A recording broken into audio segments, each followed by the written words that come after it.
علیکم ورحمۃ اللہ وبرکاتہ۔ الحمدللہ وحدہ والصلاة والسلام علی من لا نبی بعد اما بعد۔ معزز سامعین و ناظرین، نبی کریم صلی اللہ علیہ وسلم نے ایک ایسا ہمیں طریقہ اور ایک ایسا اسلوب بتایا ہے اور ایک ایسا انداز بتایا ہے جس میں بڑی سے بڑی مصیبتیں اور پریشانیاں دور ہو جاتی ہیں، اور اللہ تعالیٰ نے اسی بات کو قرآن مجید میں ذکر کیا، یا ایھا الذین آمنوا استعینوا بالصبر والصلاۃ، اے ایمان والو اللہ سے مدد مانگو صبر کے ساتھ اور نماز کے ساتھ۔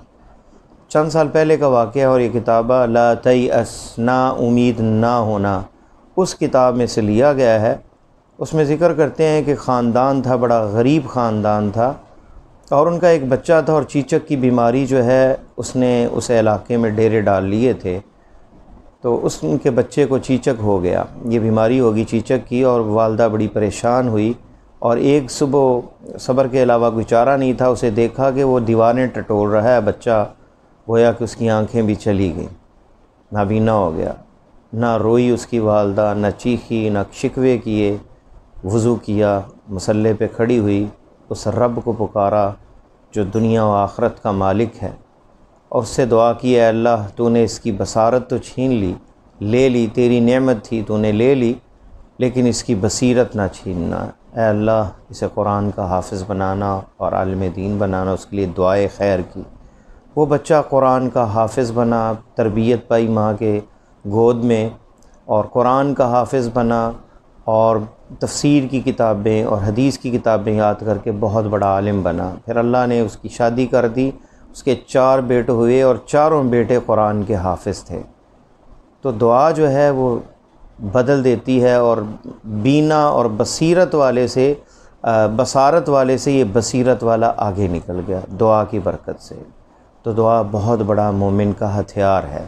نبی علیہ السلام نے فرمایا، جو میں نے پہلے بتایا، کہ اگر کوئی چیز تقدیر کو بدل سکتی ہے تو وہ دعا ہے، اور دعا کو یقین کے ساتھ مانگا جائے، اللہ تعالیٰ سے پر یقین ہو کہ ادعوا اللہ وانتم موقنون بالاجابہ۔ دوسرا واقعہ امام بخاری رحمۃ اللہ علیہ کا ہے، جو صحیح بخاری دنیا کی یعنی سب سے 1 نمبر، یعنی قرآن کے بعد حدیثوں کے اندر اگر کسی کو مقام حاصل ہے تو وہ صحیح بخاری ہے، حدیث کا صحیح ترین مجموعہ، اور امام بخاری کو امیر المومنین فی الحدیث میں کہا جاتا ہے۔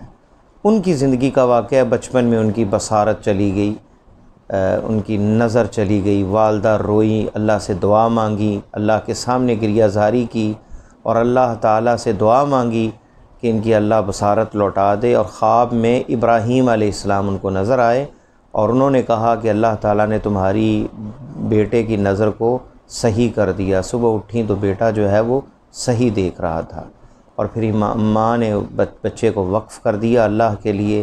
کیسے اس کی دینی تربیت کی کہ وہ امیر المومنین حدیث کے اندر بن گئے۔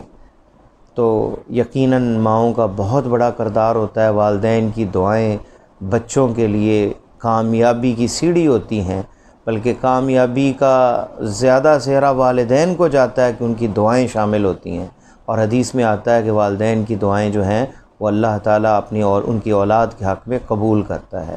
اس لیے ہمیشہ خیر کا کلمہ کہنا چاہیے، اولاد سے ناراض بھی ہوں تو انہیں دعا دیں، بد دعا نہ دیں، والدین کی دعا قبول ہو جاتی ہے۔ تو یہ واقعات اور سینکڑوں واقعات پڑے ہیں ہماری زندگی میں جو ہمیں نظر آتے ہیں، تو وہ والدین کی دعا سے ہوتے ہیں۔ اور اس عربی شاعر نے کیا خوب کہا ہے، الام مدرسۃ اذا اعددتها اعددت شعبا طیب العراق۔